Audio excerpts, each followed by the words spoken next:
Eternal Father, bless our land.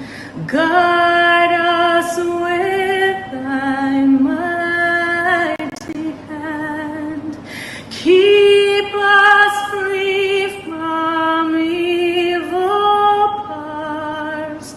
Be our light through countless hours.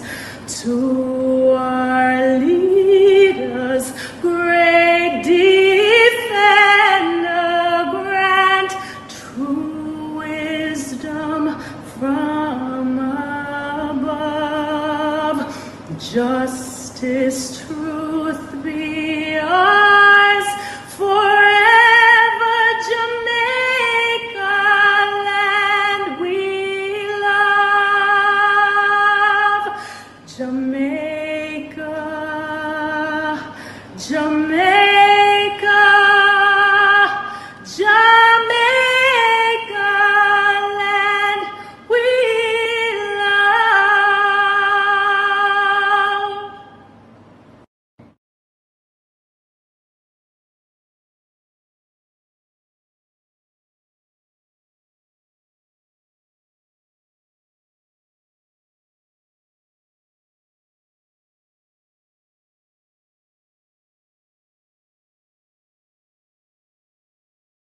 Cayman stands with Jamaica. The Cayman Islands has a deep heritage and history with Jamaica. As Mr. Vaz has mentioned, and as you also have mentioned, we have had our own experience with Hurricane Ivan, and Jamaica was there for Cayman. So we pushed aside our usual state business and got on the first flight that we could to pledge our support. We have brought over an initial round of about US 200,000 of key essential supplies. We also have pledged, and I've written a letter signed by myself to your Prime Minister of about US 1.2 million of goods that we will have, essential supplies and resources that we will have shipped directly to Jamaica. So just know, on behalf of myself and the government, ministers who are here, Minister J.E. Banks, Minister Nick DaCosta, and the Leader of the Opposition, Cayman stands with Jamaica. Members of the Cayman government, including Premier Andre Eubanks and Opposition Leader Joey Hugh, accompanied a Cayman Airways flight carrying supplies, the first aid Jamaica has received after Hurricane Melissa passed through. Hurricane Melissa that devastated especially the western part of our country. We are so grateful for your presence, Premier, and that of other members of your delegation, and for the items that you brought us, everything that you mentioned, hygiene products, generators, and so on, are going to be used to help immediately with the restoration. Just know that this is just the opening portion. We've also pledged about US 1.2 million of aid, and there will be further flights. There are many other colleagues that could have come, but we wanted to get here as quickly as possible with the initial flight. There'll be further flights and even more colleagues from Parliament and in the community coming in the coming days. $200,000 worth of supplies was included in the first shipment from Cayman. Our thoughts and prayers continue to be with our neighbors here in the Caribbean, Jamaica, Cuba, Haiti, and Turks and Caicos. But we are so privileged that we have the opportunity to come over and lend our support to Jamaica, not just through our words, but through our actions. We were the first 2 flights into Jamaica today, one with relief aid and one commercial flight. And it shows that we are committed to supporting our neighbors. And this wasn't just a one-off relief or donation. This is the beginning of our commitment to supporting our neighbors. And we're very grateful and happy that we're in a position as a government, as a country, to support those in need.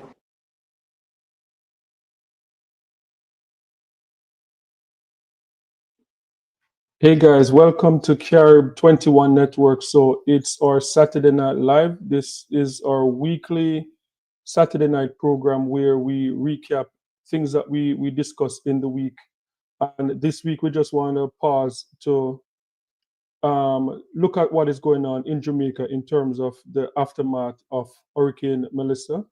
So that is the focus of tonight. And our brothers and sisters also in Trinidad and Tobago. So there's heightened tension in Trinidad and Tobago because of the Trump administration and what they want to do in terms of overthrowing the Maduro government, and that would pose like a dangerous situation for our brothers and sisters in Trinidad and Tobago and also Guyana. So I just wanted to take this opportunity to come on tonight and, one in Jamaica, Haiti, and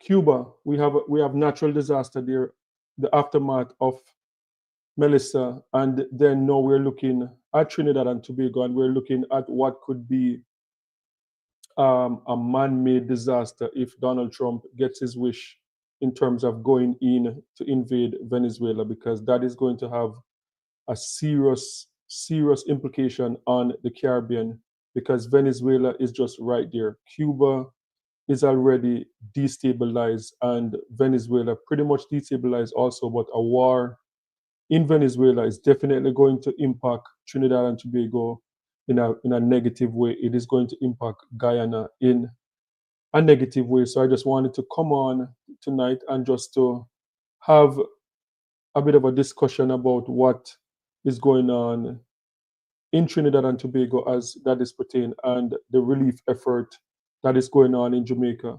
I know that as Jamaicans, especially Jamaicans in the diaspora, I've heard from a lot of people this week that's still waiting to hear from their loved ones in Jamaica, because as we know, there are places that is still cut off, like Mandeville, some places in Westmoreland, Black River, like a lot of areas in Jamaica, still out, so people can hear from their loved ones. And yes, so we just wanted to come on tonight, offer our prayers for people in Jamaica, and as I said, Cuba and Haiti that are struggling. This is going to be a long time to get over this thing, because I remember Gilbert, and I think it took like at least a year after Gilbert for anything to seem normal. So I know, especially when you look at places in Westmoreland and those areas, like entire community demolished, like business, churches, schools, hospitals, clinics, like completely wiped out.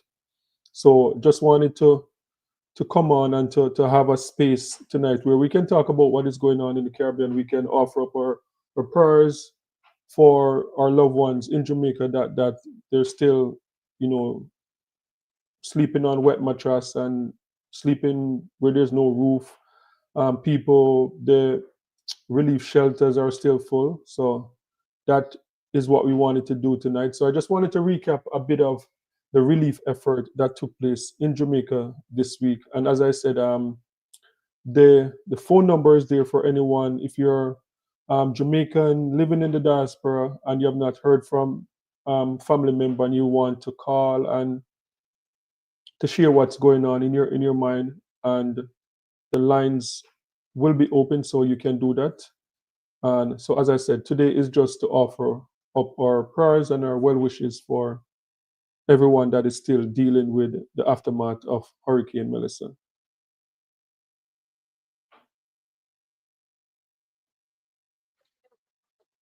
Prime Minister Kamala Persad censored toured the Plibdeco warehouse complex at the Point Lisas industrial estate facility and observed the loading of containers onto the MV Seaboard Ranger bound for Kingston. The relief shipment includes essential non-perishable food items, bottled water, medical and hygiene kits, baby supplies, generators, tarpaulins, cots, mattresses, blankets and power tools to support ongoing recovery efforts. The Prime Minister explained that as soon as a hurricane warning was issued for Jamaica over the weekend, she convened an interministerial emergency response team to ensure a swift and coordinated national effort. The team includes several ministries and agencies supported by the Trinidad and Tobago Defence Force. She said Trinidad and Tobago's response reflects a long-standing tradition of helping regional neighbours in times of crisis, a gesture rooted not in duty but in compassion and solidarity. The Prime Minister also commended Jamaica's Prime Minister Andrew Holness for his leadership during the crisis and praised the Jamaican people for their courage and unity in the face of hardship. She extended gratitude to all who contributed to the operation. Special recognition was given to the Trinidad and Tobago Manufacturers Association for its role in coordinating and mobilizing local support. According to the Prime Minister, the collaboration demonstrates what can be achieved when government, business, and citizens unite in compassion and purpose. She added that additional shipments and technical support may follow in the coming weeks to further assist Jamaica's recovery. Mahalia Joseph Wharton, TTT News. Minister of Rural Development and Local Government Khadija Amin is calling on the public to donate and support relief efforts in Jamaica, which was recently devastated by Category 5 Hurricane Melissa. You can contribute hygiene products, personal health supplies, household and safety essentials, consumables, food, clothing and textiles, including blankets, but we ask that we do not provide used clothing at this time. Minister Amin said several collection points have been made available to the public. And they are invited to drop off relief items and supplies at any of the 14 municipal corporations within Trinidad. We have provided a list of the offices of the municipal corporations to make it easier for people in all parts of the country to contribute.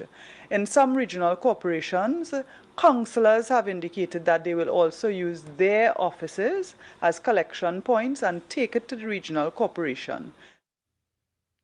Minister Amin also noted that cash donations are also going to be accepted. To the First Citizens Bank, Trinidad and Tobago National Disaster Relief Fund, and the account number is 315-4684. Donations can be made at any branch of FCB, but it can also be online as well. You can do an online transfer. And of course, these funds will be utilized to make more supplies available.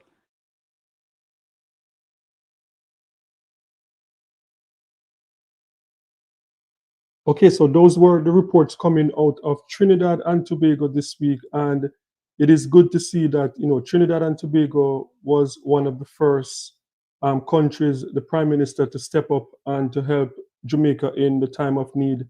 So it is just so good to see. And one of the things which I know a lot of Jamaicans are feeling, especially Jamaicans in the diaspora, like you're in the diaspora, yes, you're in a safe place, you're in a comfortable place, but then you have to live with the fact that your loved ones, whether it's your parents or grandparents or siblings in Jamaica, and they are going through this, especially if they were from one of those hard years that got really devastated.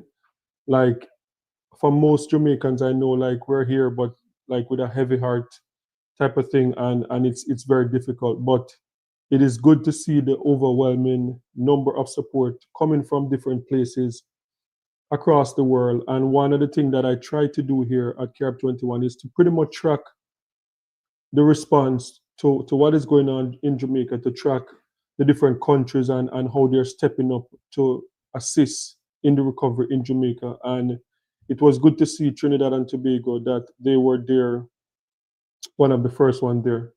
And I'm going to continue and show some more of the countries that step up to help Jamaica in our time of need right now. Hurricane Melissa, have you been following that? Well, I have, because I've never seen numbers like that. I saw it a little while ago, 195 mile an hour wind. I've never seen that before. I've never seen, I guess it can get that high, but I've never seen it. And it's literally just, you know, knocking down everything in front of it. Is the United States going to? Well, we have to. On a humanitarian basis, we have to. So we're watching it closely, and we're prepared to move. But you know, it's doing tremendous damage. It's as we to display now. The U.S. government, the U.S. Embassy, we stand with the people of Jamaica. I'm standing with them right now. You may have heard over the last few days, President Trump and Secretary Rubio expressed their strong support for Jamaica. As the minister alluded to, this is the first concrete example of that, in terms of we're sending in not only aid on this plane, but also experts you'll see 40 or 50 people come off of this plane, including Fairfax County Fire Rescue, search and rescue experts, because we're here to help the people of Jamaica recover from this devastating hurricane. And I hope to be out here all week long greeting other shipments as they come in. We have already received 12 relief flights today, and the day is not over yet. We are really thankful for this huge shipment on this huge plane that has arrived here, courtesy of the U.S. government. And I'm understanding that there's many more to come, including a number of assets, meaning helicopter assets, that can act as hospitals and also search and rescue and distribution. So this is great news, and I want to just send a signal of reassurance and confidence to the people of Jamaica, some of who feel that nothing is happening. It's been 24 hours, 36 hours since the hurricane. So we are moving as fast as possible, but obviously logistics are always a challenge in the height and aftermath of a disaster. But this has given me great reassurance that the world loves us, loves Jamaica, and obviously is going to do everything to help us to rebuild as quickly as possible. I want to thank the U.S. government, charge of affairs, very much for all of this, and we look forward to seeing what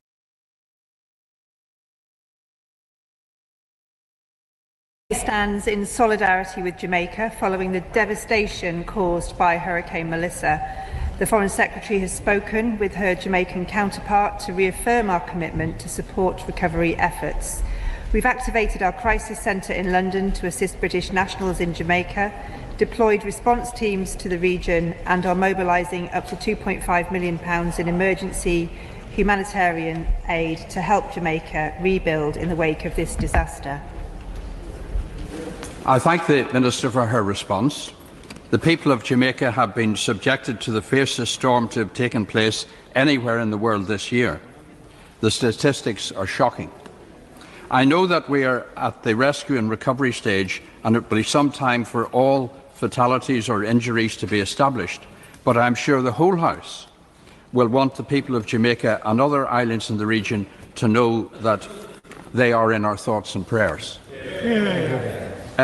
Can I take it that the personnel on site in the region, because we don't yet know whether there will be further damage to other overseas territories and other people as well in the region, but is she satisfied that we have adequate facilities in the area to give real support at the early stages, particularly with the restoration of power and water supplies, to avoid disease and further distress? And furthermore, will there be further tranches of financial assistance available, I presume, from our overseas development budget?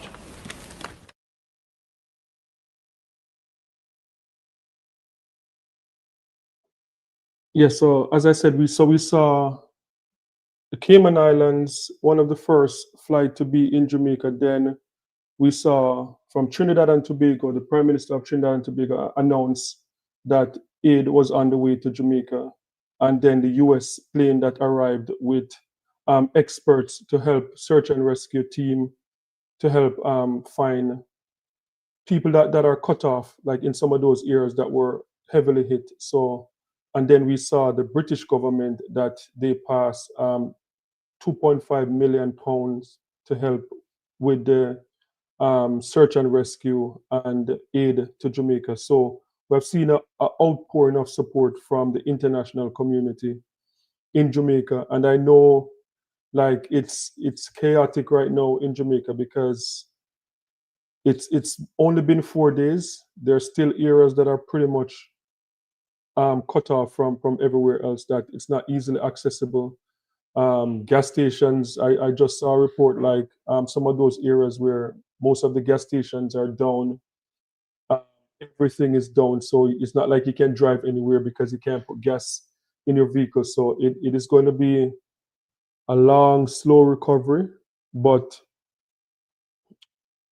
we survived Gilbert, we survived Ivan, so I'm sure we will survive this also.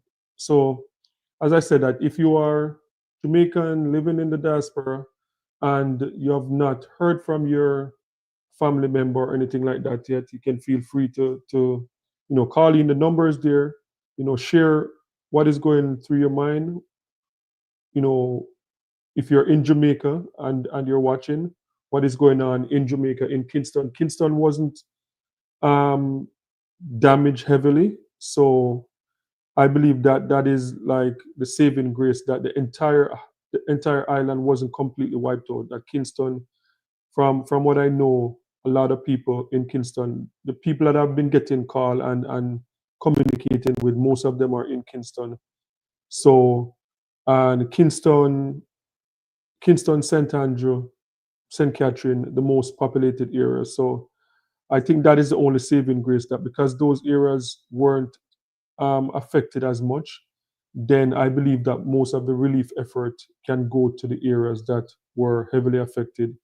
And hopefully that will mean that Jamaica can recover much faster than it took us to recover in Gilbert. But as I said, a lot of people are stepping up. Different countries in the Caribbean, we see like entertainers stepping up also. Shaggy was one of them that stepped up, which was not a surprise. Shaggy is always there when anything is happening in Jamaica. So I'm going to play some more reaction from this week of some of the people who really stepped up for Jamaica.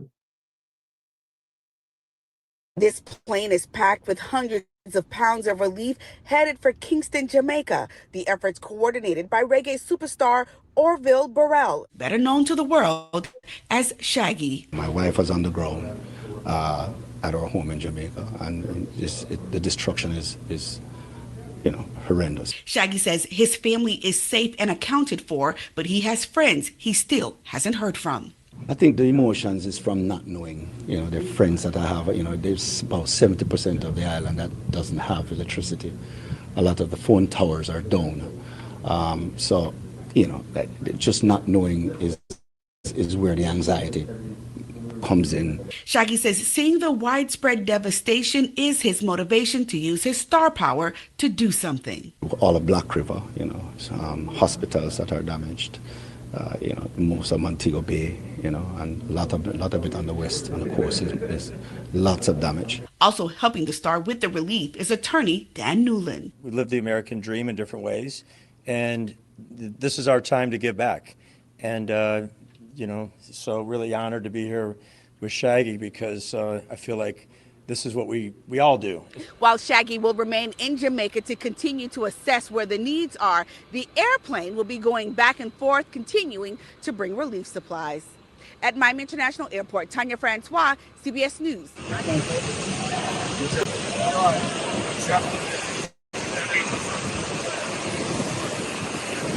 Just landed in Jamaica, and we offload everything that came out of just the cabin itself. Over there you can see we're offloading everything from under the plane. These wonderful guys from Jamaica, all of these guys here work here, help us to take this off, and we're heading straight to St. Elizabeth after this. So we're coming. Dan the man made it happen. We're all coming here. No. And we're all here. All right? So, we just the support. Right there, right? Let's get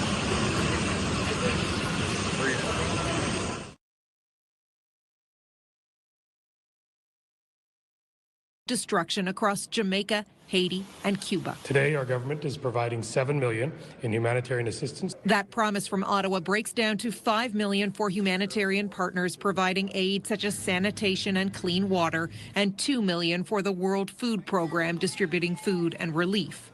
The government says Canada hasn't received any requests for military or personnel help, but stands ready.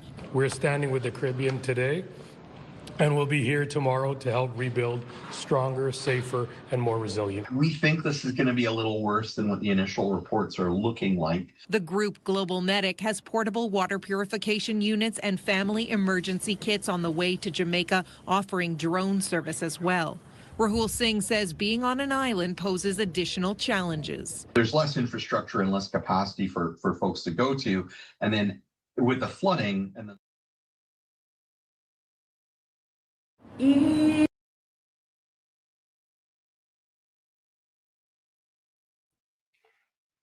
Yes, guys. So that was pretty much a recap of what we covered this week, most of the recovery that is taking place in Jamaica. And as I said, it's a good feeling to see the international community stepping up to assist Jamaica in this time of need, especially to see our Caribbean neighbors stepping up and providing assistance for Jamaica. What I've done this week, at the beginning, I was pretty much looking at the devastation of what took place there. And then at some point, it got a bit too much for me. So I focused less on some of those drone footage of the communities completely wiped out. It's not something that I could watch for very long because it was very emotional. I guess I could say, like, very hard to watch. So what I focus on is most of the recovery. So no, I'm not even interested into seeing most of those videos showing areas that are completely wiped out. I'm just trying to track all the countries around the world, all the people, friends of Jamaicans that are contributing, and I'm trying to highlight it so people can see the people that are really stepping up to provide assistance for Jamaica. I know one thing that we didn't talk about, the NBA, Miami Heat, they stepped up and they gave $1 million to go towards relief effort. Miami Heat, they're the only sports team that I've heard so far, and they came in very early. So for the next couple of weeks, that's what I'm going to be doing, tracking and seeing what is going on. Because right now, I think the main thing is to get food and water into those areas. Then I don't know how long they're going to be able to keep those schools and churches as shelter. So I think that would be the next phase, finding accommodation for these areas that I say, like some areas like were just completely wiped out. So I don't know if they're going to have to do some makeshift places or whatever, but something has to be done. So we'll be tracking all of those for the next couple of weeks. And this is so reminiscent of Gilbert because it happened around the same time, that close to Christmas enough where you just feel like nobody's in Jamaica is going to be celebrating Christmas this year. And that was the same thing with Gilbert in 1988. So I can just imagine what a lot of people are going through now. And as I said, a lot of people have reached out from some of the videos that we have done and share in the comment section that they have not heard from their family since the hurricane. A lot of people haven't heard from their family, especially in those areas. Like if your family is in Kingston or St. Catherine, you might hear from your family. I've only heard from one person, like in Westmoreland, and that person had to leave the parish to be able to send text message or anything like that. So yeah, it is a devastation in Jamaica. It's not looking good.